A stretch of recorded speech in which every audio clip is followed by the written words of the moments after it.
saja ya. Ya mencari arus IS itu S. Berarti ini di atasnya ya. Kau mencari arus di sini ya. Berarti nanti 1/6 S itu ini yang di atas jadinya ditambah 1/8 dibagi 1/6 S. Aduh, susah banget ini kursornya nih ya kali dari 1/6 S ditambah 1/8 susah ya 1/8 itu baru ditambah 1/4. Nah ini dia dikalilah dengan ini 144/S begitu. Nah barulah dikerjakan ini. Inilah I-nya, mencari tegangan, sudah dapat nanti I ini, dikalilah R. Ini S dikali R. S-nya ini, R-nya 1/4. Nah, dalam bentuk S nanti kita rubah lagi dalam bentuk T. Diinverskan. Begitu aja ya, gampang ya. Pak, izin bertanya, Pak. Ya, Pada rangkaian tersebut ada gambar saklar yang di open, itu maksudnya apa ya, Pak? ya dibuka. Kan open terbuka. Berarti tidak ada arus mengalir. Jadi kan gitu katanya ya. Pada rangkaian tersebut dibuka dia. Parasat awal dibuka. Artinya tidak ada, ya itu tadi tidak ada arus mengalir sini, dia hanya beroperasi sini di sebelah sini. Dan hal kalau Misalkan, dia ditutup ya, kalau ditutup, nah ini nanti kita apa short nanti dia ya kalau ditutup ya, short ya, iya, Pak. short dia ini. Jadi nggak bisa ditutup, bisa sampai short. Ujungnya harusnya gini mulu, muter-muter di sini. Nah, makanya dia bilang dibuka supaya arusnya mengalir ke sini. Gitu. Oke, Pak. Makasih, Pak. Terima kasih atas pertanyaannya, bagus juga sih. Gitu ya. Bagus, bagus. Ya gampang ya. Dulu bisa diadik ya kurang kayak listrik ya. Ini hanya mungkin di PLN kali ya. Ini biasanya soal-soal favorit di PLN lah. Yaitu kalau di apa sih perusahaan-perusahaan di bidang ini banyak ke apa nanti itu kerja perusahaan-perusahaan asing itu dia minta kemampuan kita ya, pengalaman-pengalaman kita. Tapi perusahaan asing waktu saya perusahaan asing Inggris itu ya interview nggak ada tes-tes begini dia langsung nanya kemampuan kita, pengalaman-pengalaman kita. Bagaimana Anda pernah misalnya menangani generator nggak? Bagaimana instalasi generator? Nah, ditanya tentang misalnya penerapan atau itu eh, proteksinya, misalnya lagi untuk apa namanya APR-nya, Automatic Voltage Regulator. Nah, gubernurnya bagaimana? Gitu ya. Itu biasanya gitu. Jadi kalau ini pengalaman kita banyak membaca buku, gitu. Baca apa? Menjawab apa? Membaca buku. Kalau bisa buku-buku bahasa Inggris itu. Jadi pengalaman berbahasa Inggris ya. Oke, gitu ya. Bagus pertanyaannya. Nah, kalau yang makanya dia bilang dibuka, ya supaya lewat arus itu gini. Kalau ditutup, ya tot dia ya, nanti gini mulu ya. Gitu. Jadi dia shock, bahaya juga nih. Maka dia bilang ini harus dibuka, di bawah dibuka. Paraset ini T sama dengan awal. Wah, jadi oke. Sekarang bagus itu pertanyaannya. Jadi sekarang kita masuk ke ini. Mana lagi? Oh, ini kalau dalam bentuk seri.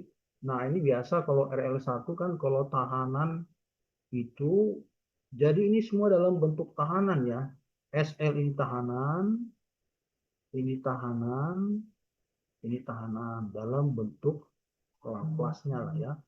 Ini L, ini C, ini R. Kalau L ini kan Henry, ini Farad. Kita rubah dulu dalam bentuk tahanan. Tahanannya adalah SL super SC. Baru bisa kita selesaikan. Nah, ini seperti biasa kalau tahanannya dia seri dijumlah. Nah, seperti ini kan SL ini ditambah super SC ini ditambah R. Nah, nanti kita mencari tegangan ya gampang lah. PS sesuai dengan hukum Ohm, ZS dikali S-nya. Nah, kalau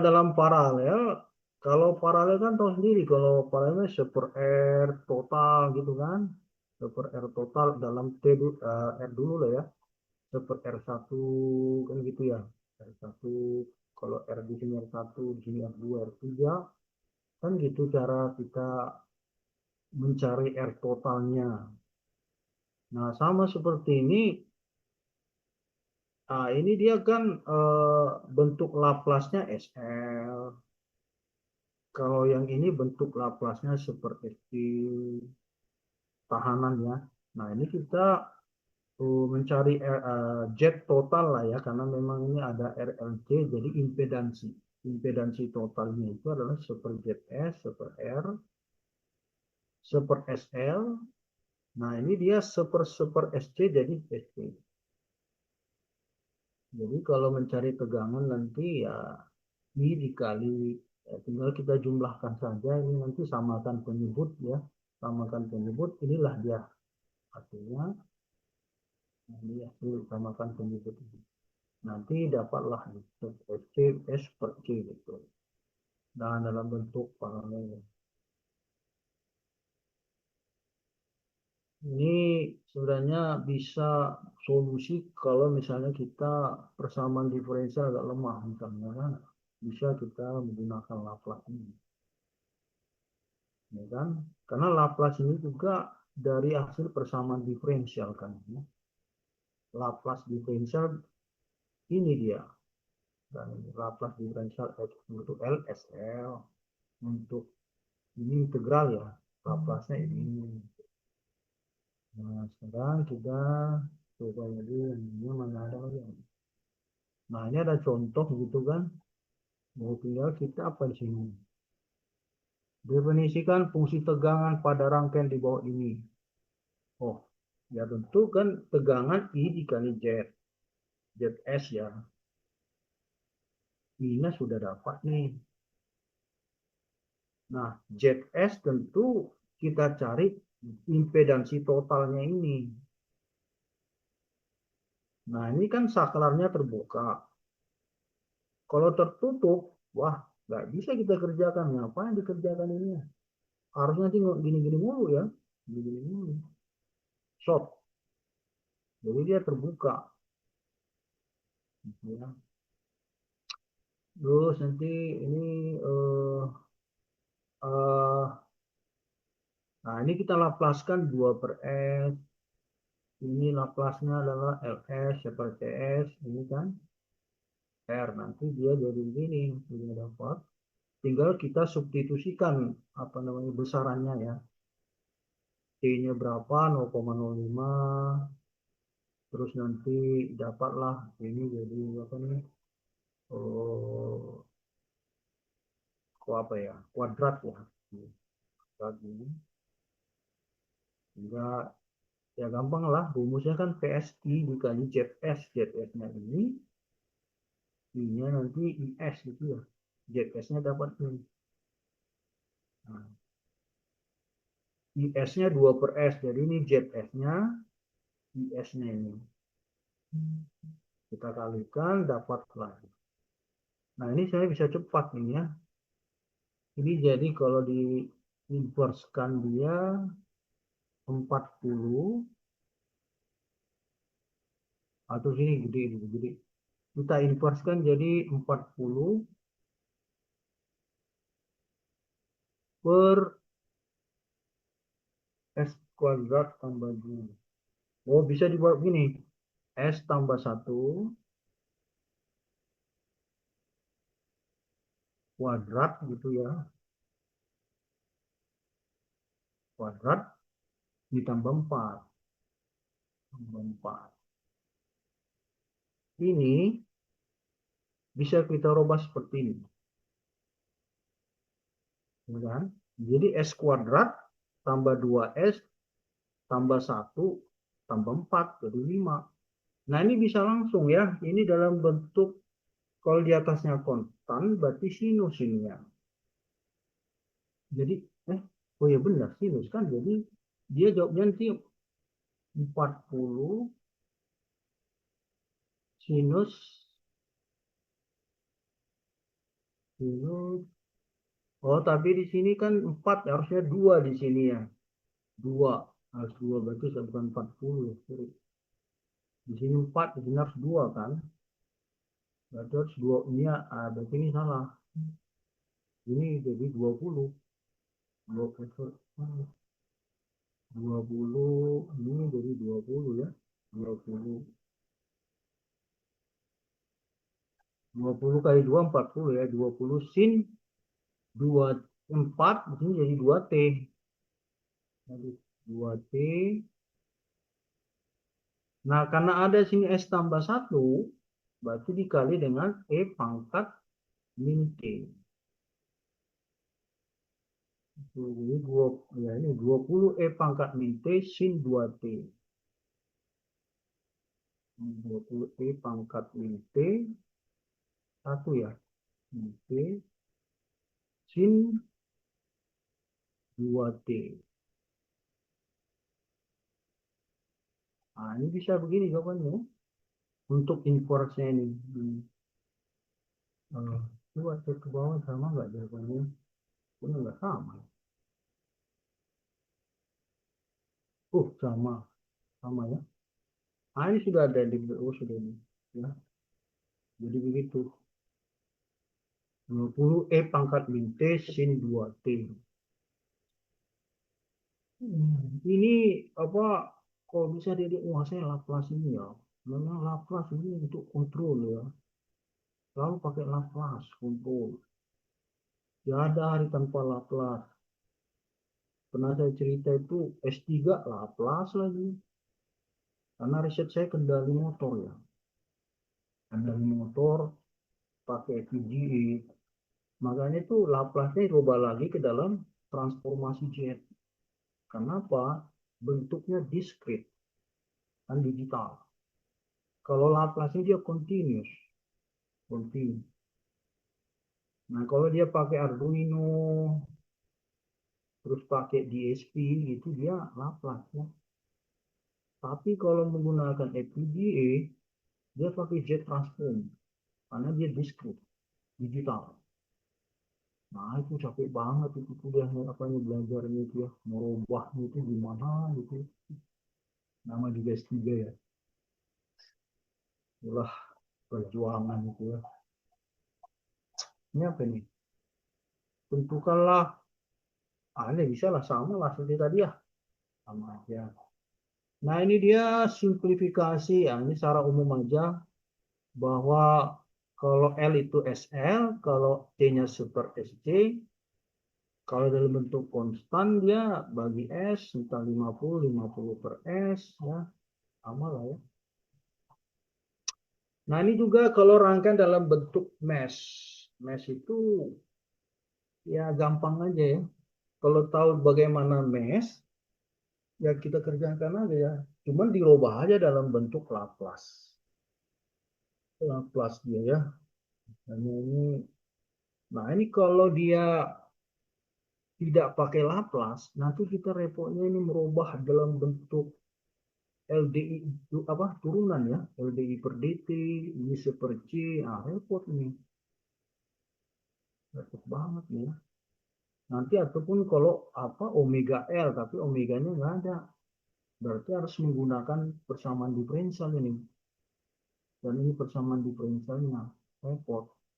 Oleh karena itu lebih efektif menggunakan Laplace, Laplace dia. Nah ini kita rubah aja gampang ya. Laplace-nya L kan SL, 10 mili kan 0,01 ya, jadi 0,01 R. Ini R tetap. Kalau dia kapasitor kan seper SC, seper ST 10. Jadi ini kan 10 pangkat min 6. Jadi 1/10 pangkat min 6. Min 6 S. Kan ini C-nya ya. Naik ke atas jadi ini dia. Min dan naik ke atas gitu kan jadi plus ya. Ini. Jadi kita menghitung apa sih? Arus IT. Menghitung IT misalnya kan. Berarti kita gunakanlah hukum ini. Kalau mesh itu mah hukum Kirchhoff 2 ya kalau mesh ya. Kalau node itu hukum Kirchhoff 1 ya. Kalau mesh itu ya hukum Kirchhoff 2. Jumlah tegangan pada rangkaian tertutup itu sama dengan 0. Itu basicnya ya. Jadi ini satu loop ini loop kita gunakan mesh ya. Demikian juga nih satu loop. Loop ini dia. Ada dua loop ya. Gitu. Jadi cuman di sini memang di tahanan ini ada dua arus mengalir. Nah kita lihat arah arusnya. Kalau kita hapus dulu nggak kelihatan arah arusnya. Yang ada aja lah ya, nggak usah kita bercepat ya. Nah ini arah arusnya kemana nih? Ini ke bawah. Oh ya, ini jadi ini. Arah arusnya ini arah arusnya ini ke bawah, ini ke atas. Berarti bertentangan ya, saling mengurangkan nanti ya. Berarti nanti ini dikurang ini ya, IA dikurang IB. Nah kita lihat di persamaan loop 1 ini jumlah tegangan. Jadi kita mencari tegangan di sini, tegangan di sini, dan tegangan di sini. Nah arah loopnya kan ke sini ya. Jadi ketemulah dia min, polaritasnya min. Maka di sini min 10 R. Ini tegangan. Nah, kita mencari tegangan di sini. Tegangan kan rumusnya I dikali R. Nah, I-nya apa? IA, IAR. Tahanannya ini. Kenapa dia 10 pangkat 4 ya?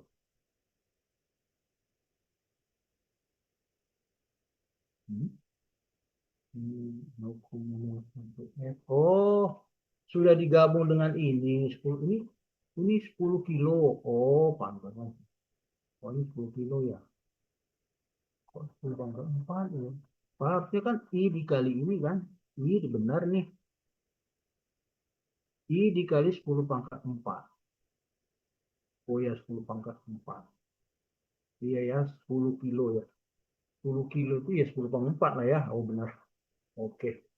Dikurang ini IB karena berlawanan tadi ya. Satu ke sini, satu ke atas. Maka dikurang lah. Nah ini adalah tegangan juga. Ini tegangan. Ini tegangan, ini tegangan, ini tegangan, maka sama dengan 0. Jumlah tegangan pada rangkaian tertutup itu sama dengan 0. Ya tinggal kita selesaikanlah, kita apa namanya, kita itu perkalikan gitu kan. Jadi nanti kalau kita lihat di sini IB kali 10 pangkat 4 tambah 10 pangkat 4. Intinya adalah ini ya. Oh, oh sorry. Ini persamaan loop 1. Oh, walah. Saya pikir ini lanjutannya. Ini persamaan loop 2 ya. Loop 2 di sini ya.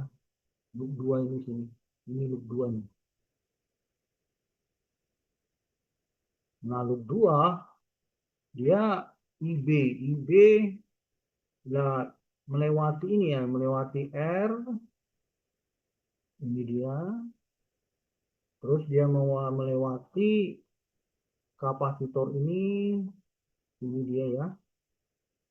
Terus dia melewati ini, 10 pangkat 4. Ini dia. Terus karena ada arus lagi yang lain di sini, maka di situ ada ini.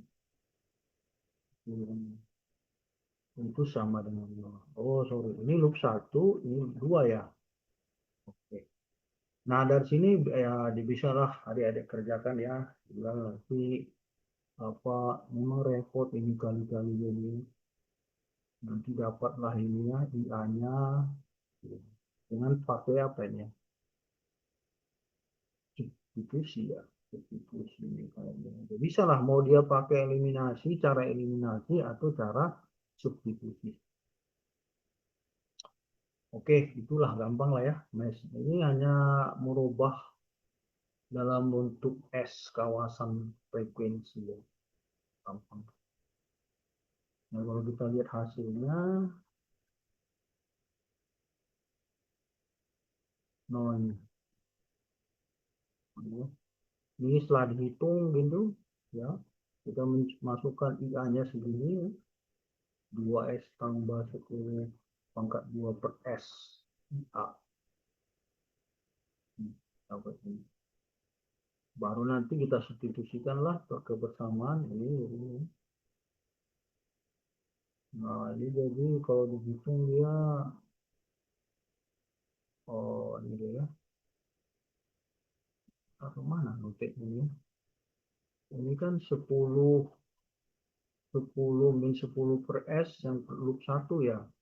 Ini kan ini oke, ini kan IA-nya ya. IA-nya. Nah, baru dikalikan nanti dari loop 1 itu kayaknya yang ini loop 1 ya, bersamaan loop 1. IA yang kita dapat tadi kita masukkan ke loop 1. Substitusikan. Sehingga dapatlah persamaan ini. Ya, ini bisa kita selesaikan dengan cara di apa sih namanya itu dengan ini apa ya S pangkat 2. Oh ini kalau S pangkat 2 bisa ya, bisa kita pecah di sini sehingga dapat nanti alfa beta segini ya 100 ini tinggal kita substitusikan baru kita bagi ya, cara ini kan cara inverse biasa ya yang kita pelajari ya. Oke kayaknya bisa layannya nggak usah kita butuh bahas ya. Oke itu kalau dia mesh cara mengerjakannya ya seperti RL1 hanya saja L-nya kita rubah SL, C-nya kita rubah per SC kalau R-nya tetap. Kalau tegangannya ya kalau dia bentuk kosinus nanti ikutilah tabelnya, Laplace-nya bagaimana. Kalau dia bentuk eksponensial ada tabelnya, tabel Laplace-nya. Itu ya. Ini ada soal tapi ini apa ya? Oh ini dalam kondisi transien ya bukan ini dalam keadaan tunak ya. Oke itu dulu Laplace kita masuk ke ini apa ya? Oh ini seperti biasa cara cepat menghitung inverse ya sudah kemarinnya cara cepat menghitung inverse ini sudahlah ini saya sudah dipelajari ya. Nah, ini sudah semua ya. Oke lah hari ini selesai Laplace baru kita masuk ke deret Fourier.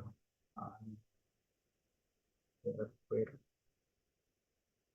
ini penting sekali ya maka dikasih materi ini padahal di mata kuliah kendali juga Laplace dapat kan karena pentingnya itu Laplace. Ini kaitannya memang ke sinyal ya. Sinyal. Makanya dengan penemuan si Laplace ini, seperti saya bilang kemarin, orang bisa mengembangkan robot di luar angkasa. Sinyalnya tak terhingga. Batasnya itu. Dari nol sampai tak terhingga. Sampai ke luar angkasa lah ya. Dirubah sinyal itu dalam fungsi T ke frekuensi. Jadi cepat merambat. Cepat merambat. Ya. Kalau dalam fungsi T itu lambat nanti ya. Makanya kalau sistem kendali itu modelnya dibuat Laplace karena kendali itu harus cepat responsnya. Kalau dalam T lambat responnya. Dibuat dalam S supaya responnya cepat. Kalau ada gangguan misalnya seperti pesawat itu ya, diterpa angin langsung kembali ke posisinya. Cepat ya. Nah kalau lambat ya itu ya terpa angin nanti miring mulu begini. Sampai ke Jakarta miring mulu kan repot. Kendalinya nggak stabil. Maka itu dibuat dalam bentuk-bentuk kalkulasi modelnya. Apalagi kalau adik-adik nanti ngambil apa itu konsentrasi elektronika kendali. Ini harus benar-benar dikuasai. Laplace-nya hari-hari Laplace kalau kendali itu.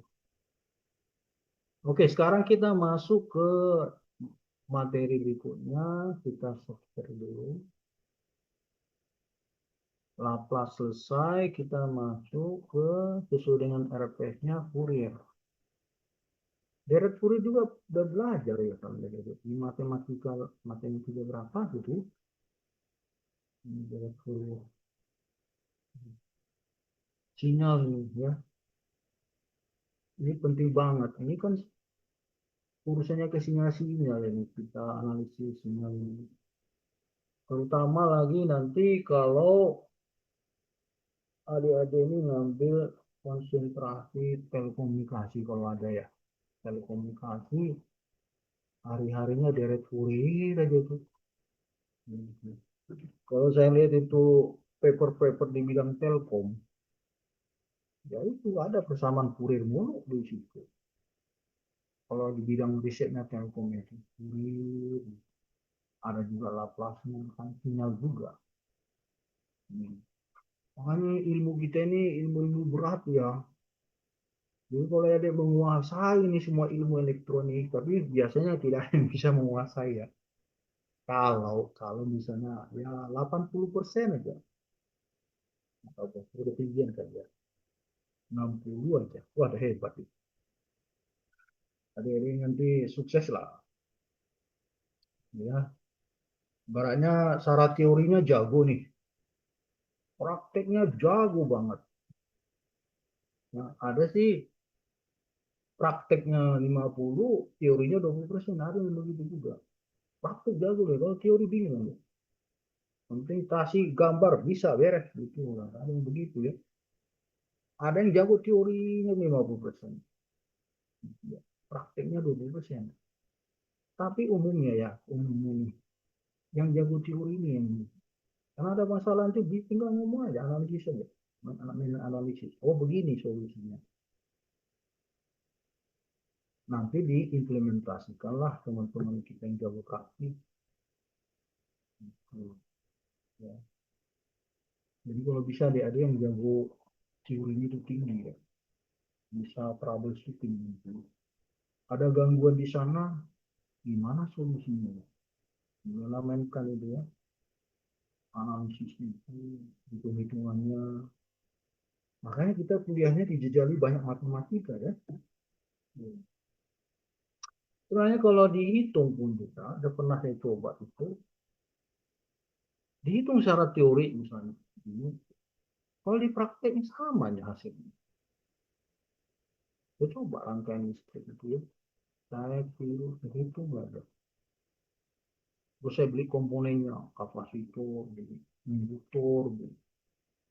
Nah, cuma hitung, diukurlah kapasitor induktornya. Sama ya jawaban. Jadi kalau jago di teorinya yang hebat itu. Sama, saya pernah coba ya. Dipakai itu lagi ada bantuan SIM apa itu? Ada softwarenya gitu ya. Softwarenya itu mungkin ada SIM, MATLAB gitu ya. Kita coba pakai MATLAB juga sama. Kita hitung secara teoritisnya sama. Terus kita coba praktekkan beli komponennya sama. Jadi bagusnya kita kuasai aja teorinya. Makanya kita itu S1 itu 60% teori. Karena yang diinginkan itu solusi, otaknya. S1 itu otaknya. Solusinya bagaimana? Makanya kalau adik-adik itu masuk nanti di sebuah perusahaan itu tidak jadi operator. Pasti posisinya bagus nanti. Yang operator itu STM.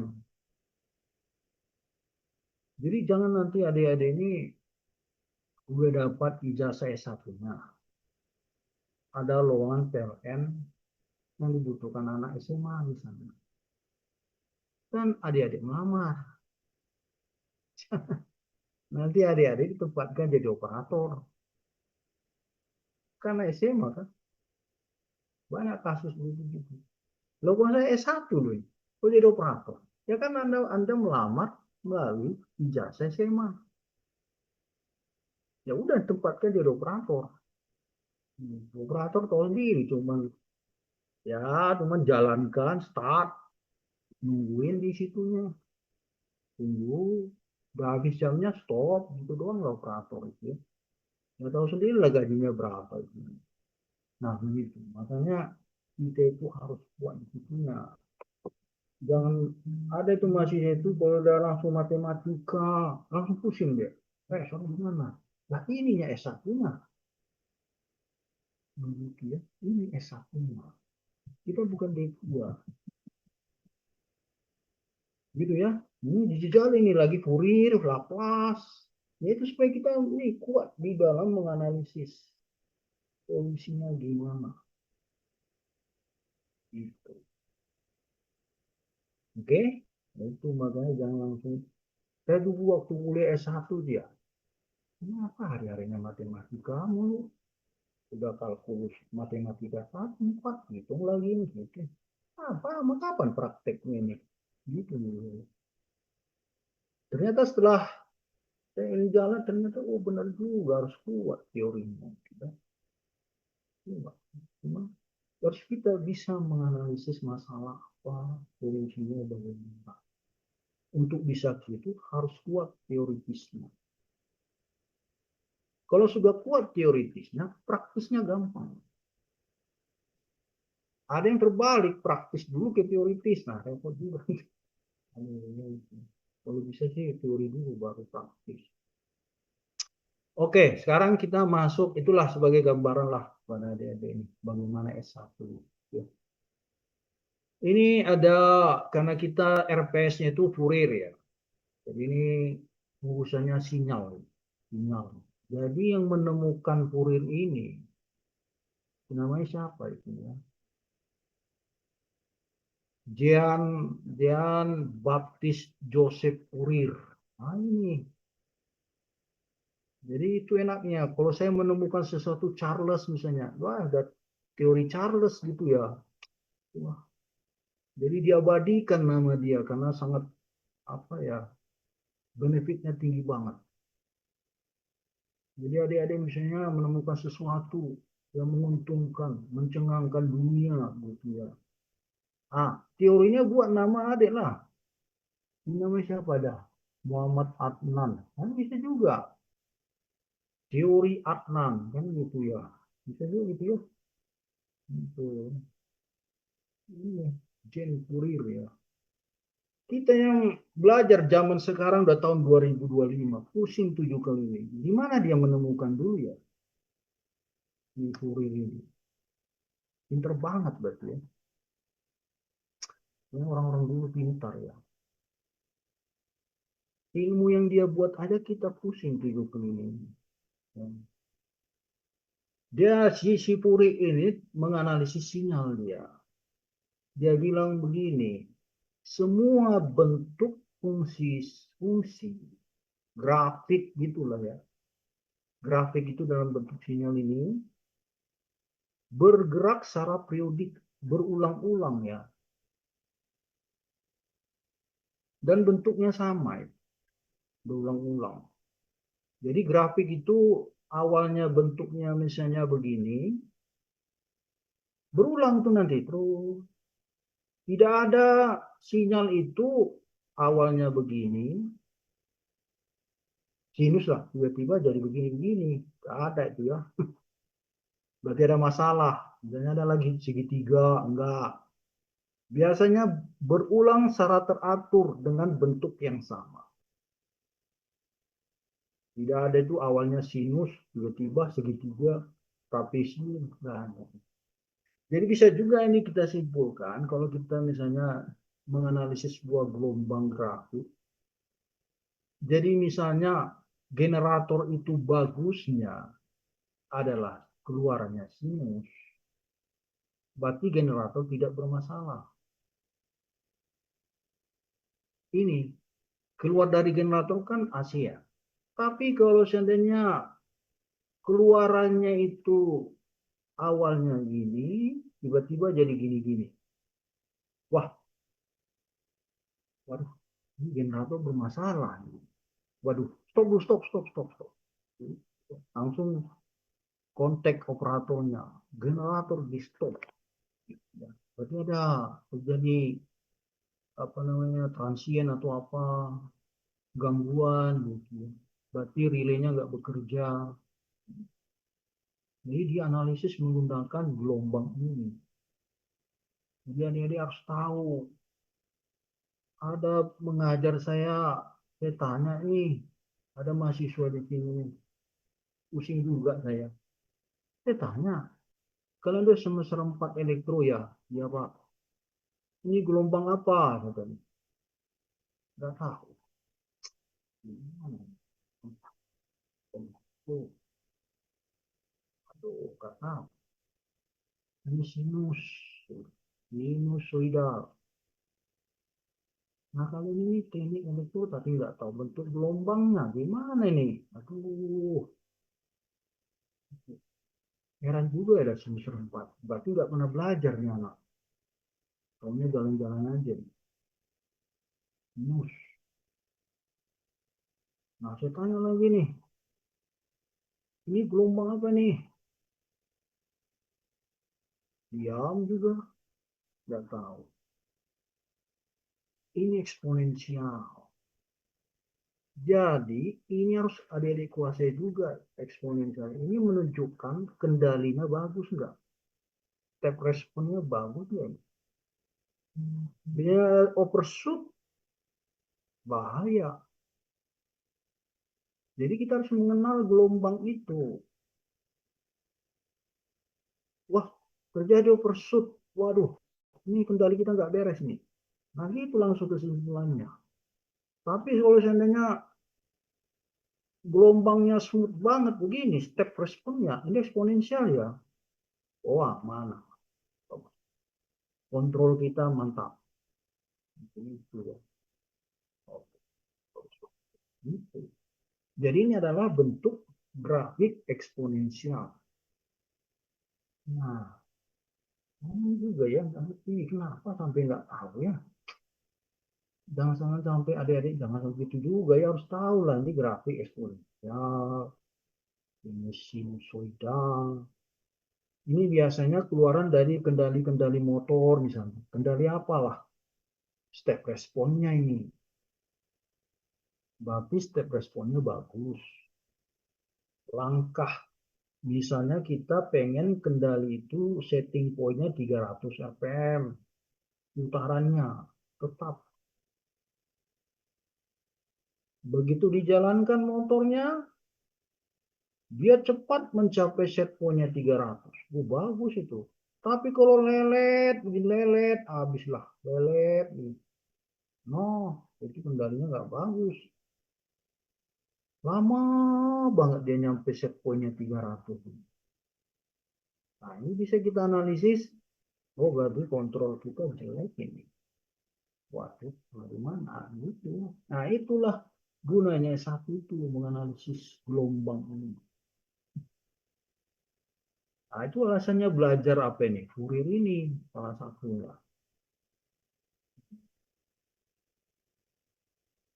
Hmm. Jadi kalau ditanya ini keluaran dari mana? Oh, ini generator, Pak. Sinus. Oh, bagus. Jadi ada juga itu mahasiswa kita, ada masa training. Masuk dia senang dia. Banget tuh diterima kerja. Ada masa training 3 bulan. Ternyata nggak tahu di mana salahnya. Di akhir training ditanya aplikasi ini semua. Ini komponen apa? Ini berbeda. Nah, akhirnya dipecat. Baru 3 bulan udah keluar. Mana itu? Dan sampai begitu nanti ya. Jadi masa training itu masa-masa yang penuh tantangan itu ya. Nanti akhirnya itu diuji lagi. Gak bisa ya udah. Wah gitu. Diuji. Ini apa nih komponennya gimana nih? Gimana cara kerjanya? Dipanggil oleh diri apa aja itulah supervisornya. Ini gimana cara kerjanya? Nah, nggak bisa jawab. Jadi masa training udah keluar dia ya. Nggak lanjut gitu ya. Berarti perusahaan besar itu ya. Perusahaan besar mana tuh? Ya, loh kok.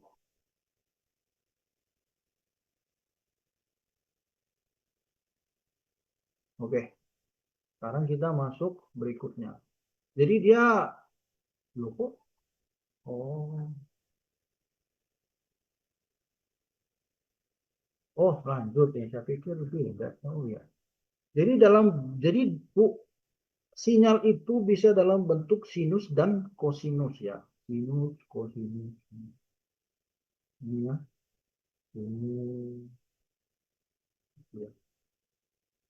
Ada low pressure, high pressure. Ini bermain di kosinusnya kan gitu. Main lagi sinus, main sinus. Oh, gitu. Ini low. Ini kosinusnya. Gitu lah. Jadi dia udah gabungan antara sinus dan kosinus.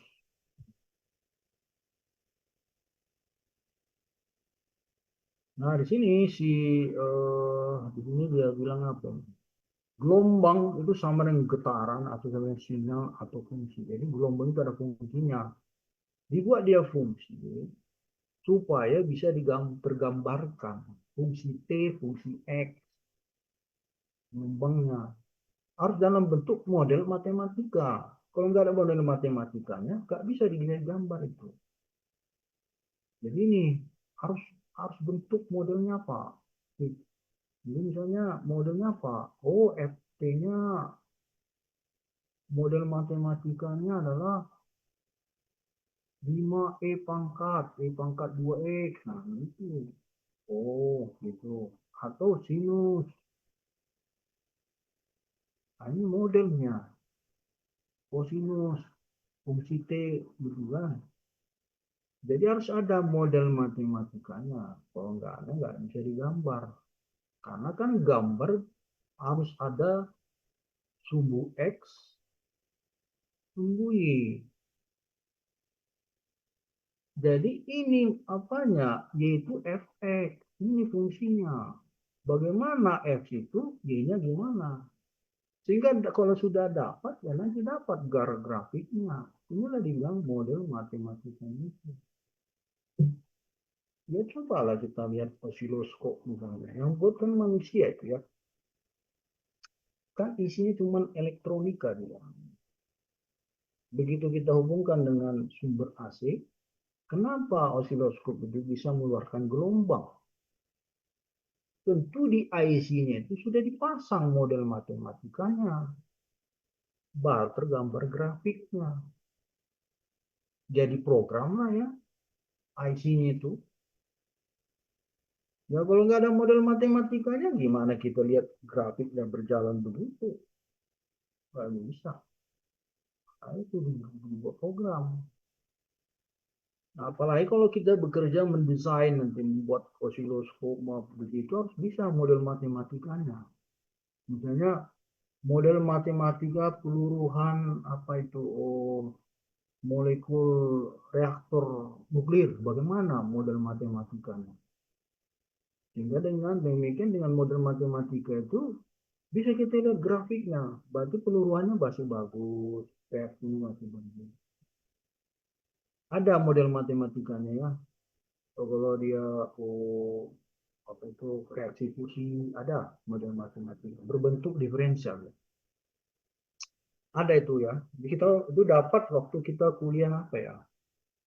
Persamaan diferensial. Ada itu model matematika apa itu ekonomi, kenaikannya, penurunannya bagaimana.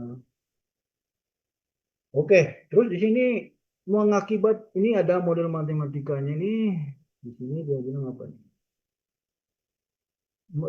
Mengakibat tekanan molekul udara di suatu daerah menjadi tinggi dan daerah lain rendah. Nah, ini ya, akibat ada getaran ini tinggi dan rendah. Jadi sebenarnya kalau kita lihat heran juga ya, misalnya nih RCT itu kan di Jakarta itu pusatnya. Kok bisa kita lihat di Lampung ini? Nggak usah di Lampung lah, mungkin di Bekasi gitu. Padahal nggak pakai kabel tuh, kalau bisa. Hmm. Herannya kan sinyal yang masuk dia. Sinyal masuk ke gambar. Kan kita lihat gambar bergerak. Jadi bisanya itu karena sinyal-sinyal yang bergerak itu berbenturan dengan molekul-molekul udara. Molekul-molekul udara ini yang menghantar sinyal itu sampai ke tujuan. Oke. Ini partikel-partikel yang ada di udara itulah yang menghantarkan sinyal itu bergerak sampai kemana. Seandainya kalau kita punya mata super ya, bisa kita lihat gelombang itu. Seandainya, oh, lewat gelombang coaxial, Telkomsel lewat nih, Telkomsel nih. Nah itu ada, kalau Telkomsel sinyalnya gimana? Kenapa sih kalau kita kan punya, saya Telkomsel, kenapa saya nggak bisa menerima sinyal coaxial? Kenapa nggak bisa? Jadi ada bentuk-bentuk gelombangnya itu dia. Yang terterima di handphone saya itu hanya Telkom. Padahal yang di udara ini udah bergerak banyak gelombang. Tahu sendiri kan ada Proexel, ada Telkomsel, ada lagi apa itu Simpati, banyak banget ya kalau handphone itu ya. Nah itu yang menyebabkan sinyal itu bisa sampai ke luar angkasa karena adanya molekul udara. Nah di luar angkasa kan tidak ada udara, hampa udara. Makanya digunakan apa itu? Satelit. Satelit itu menangkap sinyal itu. Ya, makanya bisa ngomong orang dari mana itu, dari bumi ke luar angkasa. Itu tadi menggunakan satelit menangkap sinyal tadi. Kalau masih di bumi, masih ada udaranya bisa. Makanya kita bisa ngomong itu ya dari teman kita yang di mana itu di Papua bisa kan? Jangan di Papua, Amerika aja bisa ya. Tuh hebatnya teknologi itu ya. Hebat hebat. Zaman kita dulu, nah itulah lah kita dulu anggapnya dulu nggak ada begini teknologi, makanya santai juga kuliah. Wah begini teknologi, ternyata uh udah bisa ngomong orangnya. Seperti kita ini jum-juman ini, mana tuh ya teknologinya. Nah inilah sinyal lah itu ya. Nah ini karena kita belajar apa ini apa nih kurir kaitannya ke sinyal. Makanya saya ngobrol tentang sinyal. Oke, jadi dia ini dia bilang tadi apa nih apa nih si Jian tadi ya yang menemukan tadi si Fourier. Dia bilang gini lagi teorinya ini ya. Kita belajar teorinya. Kalau matematikanya udah ada rumusnya dia, jadi gampang seperti Laplace. Ya. Mana nih? Apa katanya? Jika tekanan diukur dalam fungsi T, maka diperoleh fungsi produk Ft-nya. Harus ada fungsi Ft-nya ya. Nah, itu tadi kan ini. Ini fungsi T-nya, ini produk T-nya ya. Hmm. Saya sakit kepala itu ngajar ya. Ya, Pak. Rata-rata mahasiswa anak-anak alumni STM ya. FT itu apa, Pak? Aduh, pusing lagi. Kok dibilang T ya, Pak? Aduh, pusing lagi ngajar ini. Alhamdulillah begitulah dulu mahasiswanya ya. Oke, jika sebuah bentuk sinyal fungsi tertentu akan berulang-ulang, bentuknya sama. Nah, ini dia, sama dia, nggak boleh beda-beda nih. Dalam setiap periodenya, maka sinyal tersebut dikatakan sinyal periodik. Jadi nggak boleh beda-beda, sama baik. Maka itu tadi saya bilang, kenapa saya nggak bisa menerima ProSL ya? Saya hanya bisa menerima Telkomsel.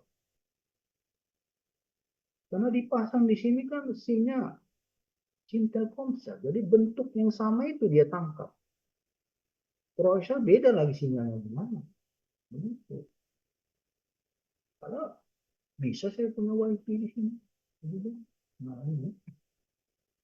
Jadi harus sama. Nah, di sini katanya gelombang suara mempunyai gelombang sinus murni dengan frekuensi tertentu. Gelombang suara ya. Ini dia. Dia nyatakan ini. Hebat juga si Japenia sampai dia menganalisis sinyal loh nih. Berkat ilmunya ini, si Surya ini ya, sekarang kita nikmati nih zoom-zooman ini. Zoom ini. Bisa kita nikmati ngobrol pakai WA. Tapi banyak orang begitu dikasih kurir lemes. Padahal ilmunya elektro. Ya, aduh, matematika lagi. Bagaimana? Oh, oke. Sekarang nih, frekuensi resultan gelombang suara merupakan sejumlah nada. Frekuensi 2, 3, 4. Makanya ada tuh nada-nada tinggi, nada rendah, gitu ya. Ada suara satu, suara dua, suara tiga, gitu ya. Frekuensi yang lebih tinggi berarti periode lebih pendek. Memang gitu lah, periode lebih pendek. Ya. Di masalah. Jika sinus omega T dan cos omega T frekuensi dasar, maka sin n omega T sin kok dua kali? Oh, cos maksudnya itu kali ya. Nada harmoniknya yang lebih tinggi. Karena kan udah masuk bergerak terus n. Jadi dia ini satu apa aja gelombang gitu dengan adanya n ini pergerakan terus ya sampai tak terhingga. Kombinasi antara frekuensi dasar dan harmoniknya membentuk fungsi periodik yang periodik. Setiap sinyal periodik dapat dinyatakan sebagai penjumlahan dari sinyal-sinyal harmonik. Ya, gitu, benar ya. Ini dijumlahkan nanti yang sinus dan kosinus. Penjumlahan sinyal-sinyal harmonik dari suatu sinyal dinyatakan dengan deret. Penjumlahannya. Inilah deret.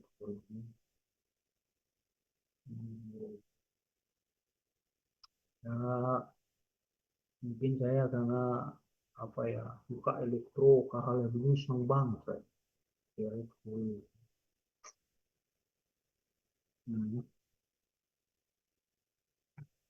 Wah, ini teknologi-teknologi hebat nih. Apalagi sekarang sudah ada internet of things, ya, kecerdasan AI, ya, AI.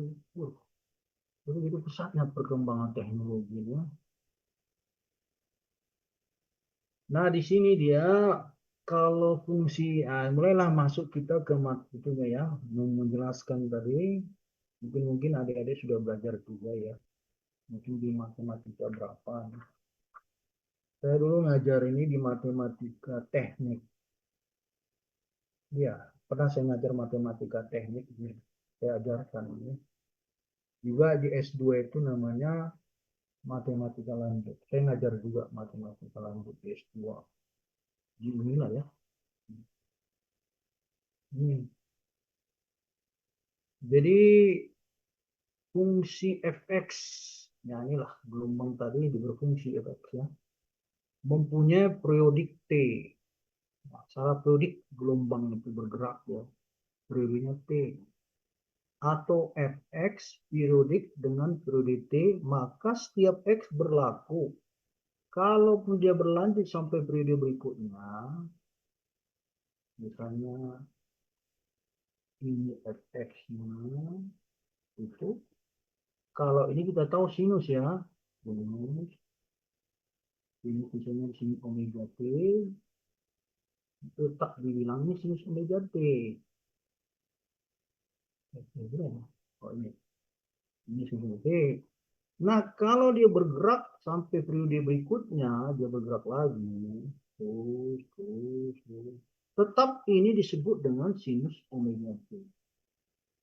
Tetap, walaupun gelombangnya sampai merambat tak terhingga, itu disebut juga sinus omega t.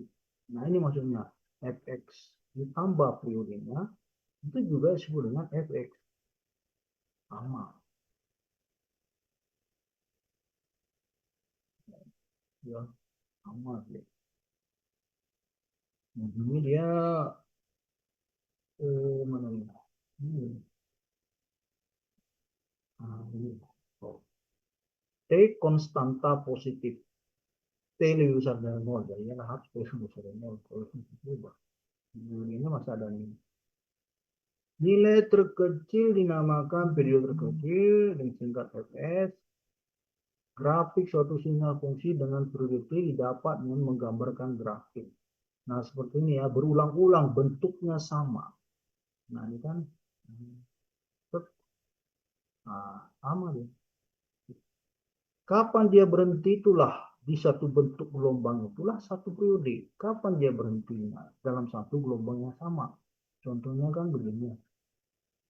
Merambat dia, tuh, gitu ya. Kalau berulang lagi dia dengan sama, berarti ini yang disebut satu periode.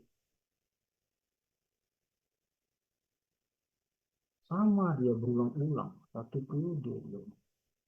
Jadi jangan adik-adik harus ada itu bingung yang mana yang periodenya ya.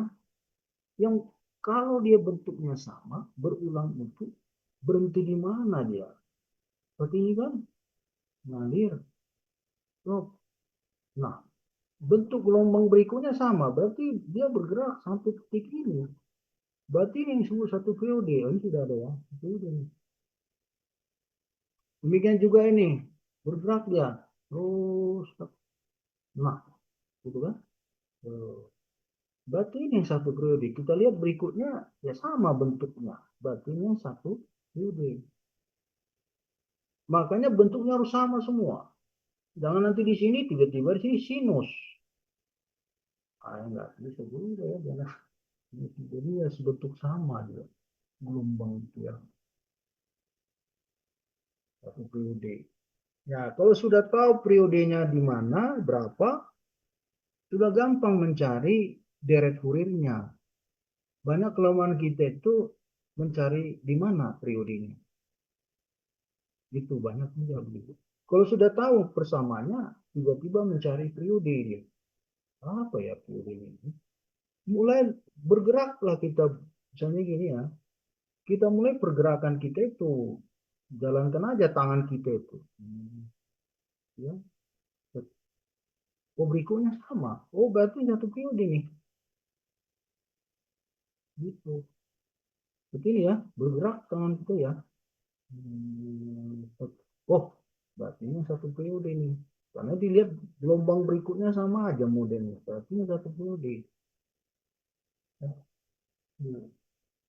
gelombang. Satu gelombang penuh, satu periode. Kalau dia sinus, itu satu periode itu ada yang positifnya dan ada negatifnya. Ini satu periode, satu gelombang, satu periode. Ya, begitu kalau ingat aja itu contohnya jabatan apa itu presiden 4 periode, bergeraklah dia dari tanggal berapa, tahun berapa, berhenti di situ, itulah periodenya. Misalnya saya diangkat jadi menteri apa ya dari tanggal sekarang nih, tanggal berapa saya? 28, 28 2025, ya kan? Mulai dari titik ini, 28 ini, sampai nanti 4 periode, berarti satu periode di situ, itulah periodiknya. Kalau mau lagi lanjut lagi 2 periode, tapi apanya itu rentangnya sama. Nah begitu ya. Mulai dari start mana, berakhir di mana. Sama seperti gelombang ini. Berakhir di mana dia. Inilah satu. Nah, jadi pengalaman saya ngetes kasih itu ya, ujian ke mahasiswa itu. Soal gelombangnya belum. Nah, rata-rata periodenya salah dia. Itulah. Dijelaskan juga seperti itu, ya ya. Tapi ya kalau nggak dilatih begitu ya. Kan banyak bentuk-bentuk gelombangnya. Ya. Mulai dari mana ke mana. Itu kalau nggak dilatih bingung. Wah, dilatih. Nah. Makanya matematika ini banyak melatih. Yang orang teknik kan harus banyak latihan. Harus supaya kita menghadapi dunia kerja itu di waktu kuliah inilah kita berlatih. Kalau misalnya dia suka berpolitik, di mahasiswanya dia berlatih ngomong di depan umum. Harus berani dia ngomong di depan umum. Berlatih terus. Misalnya gagal pertama, grogi. Biasa aja itu, jangan langsung takut. Ada orang grogi langsung nggak mau lagi dia. Misalnya lagi grogi ditertawain misalnya. Terus jangan berkecil hati. Latih lagi, tampil lagi. Terus latihan deh, latihan tuh. Tampil supaya jadi leadership pemimpin. Karena pemimpin itu harus bisa ngomong di depan. Kalau nggak bisa, gimana menjadi pemimpin ya? Jadi berlatih masa kuliah itu. Nah latihannya itu memang kan kita ada hima ya. Himpunan mahasiswa itu kita coba latih ngomong. Gagal pertama nggak apa-apa. Terus, terus. Gitu saya dulu waktu pertama grogian bawah. Tapi saya latih terus. Lama-lama, wah enak juga ngomong. Latih ya. Jangan langsung kalau ditertawain misalnya, berkecil hati. Aduh, gak bisa saya ngomong depan. Gak mau lagi melakukan. Akhirnya begitu aja nggak mau lagi. Jangan ya, deh. Itu biasa aja itu ya. Kegagalan itu adalah awal kesuksesan. Gagal pertama, coba lagi. Walaupun ditertawain pertama kali, nggak apa-apa, santai. Dianggap itu sebagai, bukan hinaan ya, sebagai cambuk. Saya harus sukses. Bisa ngomong di depan umum. Karena ada ini sarjana, nanti jadi pemimpin ya. Harus bisa ngomong ya. Sarjana itu nanti jadi pemimpin. Oke, ini dia. Oh ini sama lah ini ya. Mulai bergerak dari mana? Bergerak dari sini ya. Tok, gitu kan? Nah, lihat. Oh, berarti satu periode ini. Itu, satu periode ini. Artinya, gitu. Demikian juga ini. Bergerak deh. Lep, gitu ya. Ini. Lihat berikut-berikut sama aja. Oh, berarti satu periode ini. Nah, kalau ini bergerak dari mana nih? Hmm. Ini juga dari sini ya. Hmm. Harus, atau dari sini boleh lah. Oh, ini ya. Ini. Nah, ini satu periode. gitu ya. Ini biasanya bentuk-bentuk cosing ya. Kalau ini sinus ya. Kalau bentuk begini cosing, ini sin. Kalau ini ya itu apa namanya, kotak, gampang kotak. Ya. Nanti persamaannya apa nih? Yang mumet itu ya. Kalau saya dulu waktu S1, ini ketemu ini ya, gelombang-gelombang ini soalnya. Susah banget nyari. Nanti ada sin-sin itu, sin-sin. Wah, waktu saya kuliah S1 itu, aduh, hitung kurirnya itu ya, banget. Tapi kalau ketemu gelombang ini enak, ya. Karena angka doang ya, di sini berapa, di sini berapa. Tuh ya. Ya, itulah masa-masa S1 ya. Jadi pernah cerita juga kalau ngajarin, ingat-ingat masa S1 dulu saya. Setelah saya nikmati, enak jadi dosen ya. Walaupun gajinya kecil, enak. Waktu saya kerja di pabrik, stres mulu ya. Kalau nggak jalan mesinnya dalam 1 jam diomelin ya. Pusing ya. Apalagi pabrik itu kan memang dia harus 24 jam jalan. Kalau berhenti 1 jam, itu rugi 1 miliar. Top mesin. Wah, produksinya nggak ada. Rugi ya. Itu kata mereka itu, kalau 1 jam itu rugi 1 miliar. Makanya harus cepat kerja. Under pressure kalau di pabrik. Ya. Pressure banget. Makanya adik-adik siap mental lah ya. Oh, itu. Nanti kalau nggak beres, itu diturunkan jabatannya. Waduh. Jadi manajer ya jadi supervisor dah. Gitu ya. Nah, itulah suka dukanya kerja di pabrik ya. Nah setelah saya jadi dosen, ini bebas juga. Waktu kita luang banyak. Ya. Itu memang ada plus minusnya ya.